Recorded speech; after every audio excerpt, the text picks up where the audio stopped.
Hey yo, what's up mga ka-ARP, mga ka-ARM? It's me again, your ka-ARP Berto. Welcome back to my channel, BirdTube. For today's video, magluluto tayo ng kinamatisang fish maya-maya soup mga ka-ARP, mga ka-ARM. So tara, let's do this!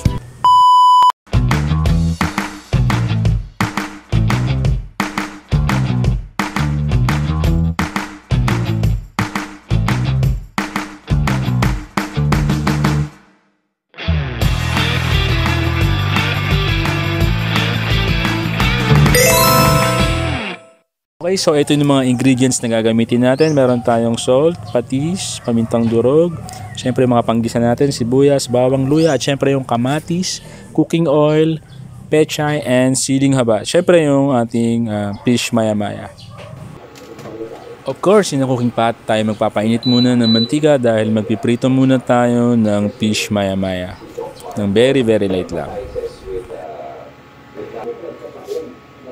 Ito na nga mga ka-ARM, ipipirito na natin ng fish maya-maya ng very light lang mga ka-ARM.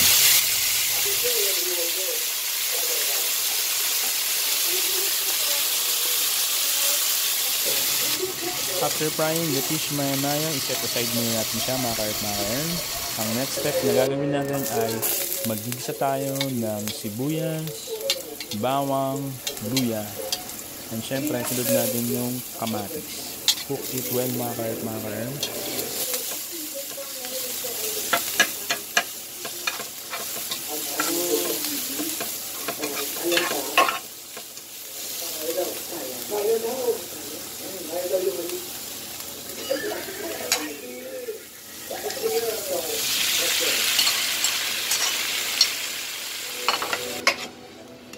Okay, cook it well natin yung ginisa natin kamatis para lumasa siya mga ka-ARM. And then afterwards, lagay natin or maglagay tayo ng fish sauce or patis mga ka-ARM.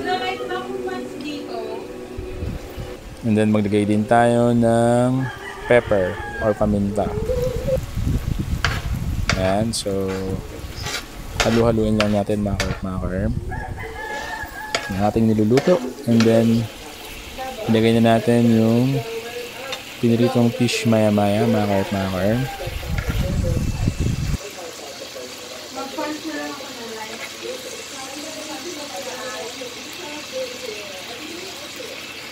So maglagay na rin tayo ng siling haba mga ka-ARM, yung panigang, siling green na panigang. Then afterwards, maglagay na tayo ng tubig para sa ating sabaw, so pinaka-soup niya mga ka-ARM. So kayo nang bahala kung gaano kadaming water ang ilalagay natin dito. Then let it boil mga ka-ARM.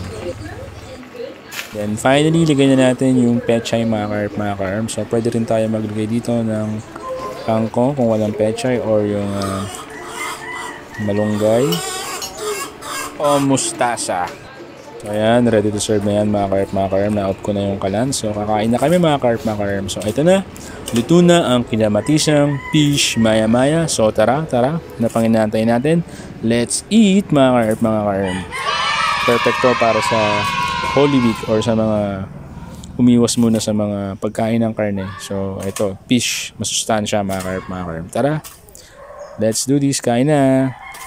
Thank you for watching mga ka-ARM. This is your ka-ARP Berto, your literally small YouTuber, and please don't forget to like, share, subscribe to BirdTube channel. Thank you, God bless and stay safe always mga ka-ARP.